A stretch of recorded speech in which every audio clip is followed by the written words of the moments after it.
A very good evening, everybody. Thank you for joining us for this press conference with Proteas coach Mark Boucher. We're going to be very hard on the times, guys. Can we please keep the question short? And can we please make sure that we keep it one question at a time? Ensure that you please put your request to ask a question on the chat panel, and then we'll take it from there. We will start with Ken, Fidos, and Telford. Thanks, Sips. Congratulations. Hi, Mark. Congratulations. Obviously, a pretty remarkable one-day series that, given, I guess, with the ball, what most people were expecting. I'm sure there are lots of things you're proud of in that series, but would you say the fact that your batsman played spin a lot better than India's batsman did, and also that your spin bowlers bowled better than their spinners did was probably the thing you're most proud of?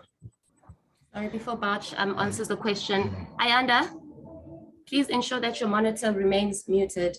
Thank you. You can go ahead, Bouch. Yeah, look, we didn't expect the wickets to play the way that they did. I think the heat wave that's been coming through sort of Paul and Cape Town added to that. So I don't think it's any fault of the groundsman, but look, we've done a lot of hard work on playing in subcontinent conditions. I think you saw when we went to Sri Lanka that we played the spin really well there. We also, I alluded to the fact that we've got a good group of spinners now that we can play. We've got a good couple of options. Even as Aiden, a batting all-rounder who can do a job with the ball. So it didn't surprise me that the guys played the way that they did, because that's just a lot of hard work paying off, and a bit of confidence as well that they picked up, not only in Sri Lanka but heading into the World Cup as well, which the conditions are also turning. So yes, I think that's a big plus in our cap, the way that the guys played the spin, and also the way that our spinners bowled. And as you say, in every game, I think we outplayed them from a spinning perspective and outbowled them from a spinning perspective as well. How's it, Bouch? Well done. Bouch, there's obviously things that you can't say about a process that's still in operation, but I would just like to ask you how difficult it is to coach a team that seems like it's constantly being destabilized from things happening around it. But also, I think you'll appreciate I can't answer that. Not now, in any case. Telford. How's it, Bouch? Well done. Just a line on Quinton de Kock, and I wonder if there's obviously big drama when he retired from Test cricket, but do you think the fact that he had 2 games off to go get back to his real life and be with his family and then come back into the team environment had a positive impact on the way he played? I think if you look at Quinny as a person, when he's freed his mind up, that's probably when he plays his best cricket. It is just great to see him come out and play the way that we all know Quinny can play, that the way that he has been when he's at his best.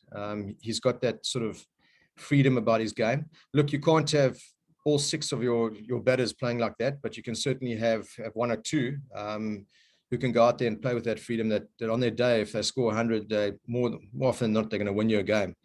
So it's great to see Quinny back and smiling again. I know he's got a daughter now that he's probably looking forward to getting back to as well. It puts life into perspective as well, as a lot of people who are dads will know. So yeah, I think the world's your oyster for Quinny going forward, and hopefully we can reap the rewards from his more sort of how do you say, relaxed way that he might be, and the way that he's freed himself up.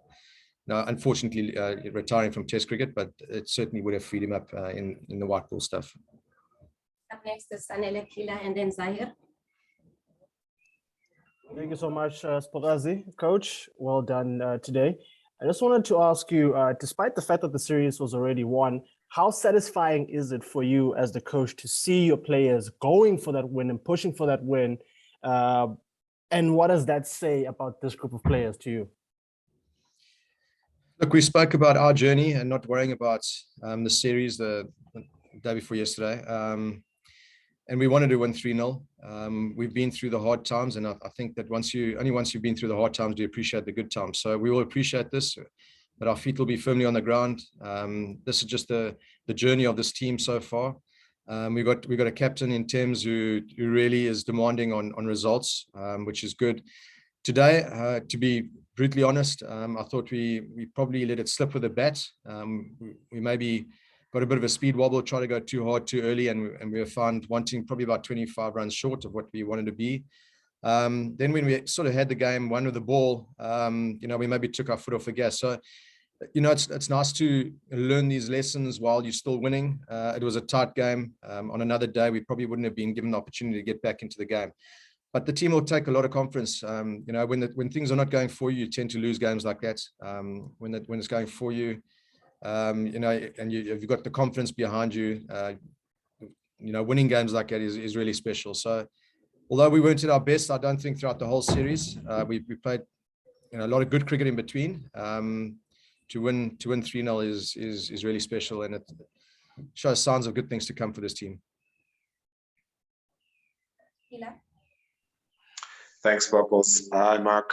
I just wanted to find out, this is probably arguably South Africa's best summer of cricket in the past 2 or 3 years. I just wanted to find out, where would you rate the progression of the side, both from a test point of view and a one-day side, with the emergence of some new guys like your Marco Janssens, some Keegan Petersons in between. Where would you rate the progression of the side in the context of the past 2 or 3 years playing home summer cricket? I think the progression has been great. As I said, when was it, a week ago or so, I think we turned the corner a while ago, but from a team perspective. But obviously, you need the results to back that up as well. And now we're starting to get the results, which is fantastic to see. We tried a few things in COVID times. We had to get a deeper squad, and we gave a lot of opportunities to a lot of players. I think in one season we played close to 36, 37 players, which is a lot. But I think we're starting to reap the rewards now. Our guys have got a bit of a taste for international cricket.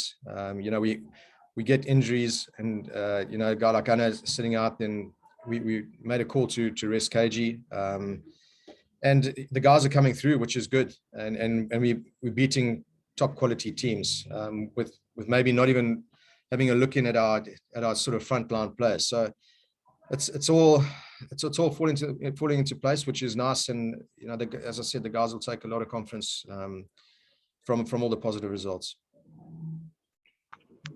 Mark, congratulations on the series win. If you look at your side, the batters are doing well, the spinners are doing well, and today the seamers closed it out to death. Where would you say that you're still possibly needing improvement if you want going forward? What areas would you say needing improvement? And just on the test and the ODIs, I mean, out of 10, what would you rank the summer for you guys? Okay, so first question, I think there's always places we can improve. I don't think our fielding was great in this one-day series, so I think we can improve there.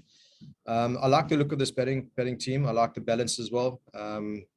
So our batters have really done well, and they're hungry as well. We're getting hundreds. So, and that's with 1 or 2 guys out of form as well. And we believe that those guys are the right guys to take us forward. And although form is temporary, class is permanent, and I believe we've got a classy top 6. So the guys who haven't been in the runs, it'll keep them hungry, and we believe that will change as well.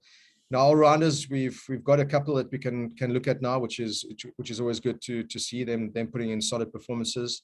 Our fast bowling, once KG comes back, Anna comes back, you got Marco, who's still very young, but he's another option for us. We've seen Lungi, the way that he's led this attack, while all the, if you want to call them the bigger names, have been away, has been fantastic. And then you look at our spinners. I mean, we've got world-class spinners. We had a call to make today whether we want to play extra seamer ahead of a spinner, and which spinner to select for this particular wicket. And we made the call, and it came off today, thankfully. But at least we got options, and I think that's the most important thing. we've got some good options and the guys are all world-class performers, then it stands us in good stead. And actually, it makes our job difficult as coaches, but it's a nice position to be in. And finally, Nathan. Mark, well done with another series win. You've enjoyed quite an illustrious career as a player, and as a coach, you've had some memorable series victories. How would you sum up your career thus far? What were your highlights and not so great moments for you on the job? I don't think I have to go into the second part of it, but I think the great things have been just the progression of the team, where we've come from, the stuff that's happened on the field, and then also off the field to have that environment now, which is, according to me, very good, and it's showing in the results as well. I think the change room is a happy change room, and the results always make it a lot easier as well. So just the progression for me has been really proud of the guys to see that the way that they've been handling themselves on and off the field. You walk into that change room now, the guys are obviously, they're very happy that they've won the series, but their feet's on the ground, and I think they're growing as cricketers, but as human beings as well, and I think that's very important. Thank you very much, everybody. Please give us 5 minutes for Timber. Thanks, Mark. Well done.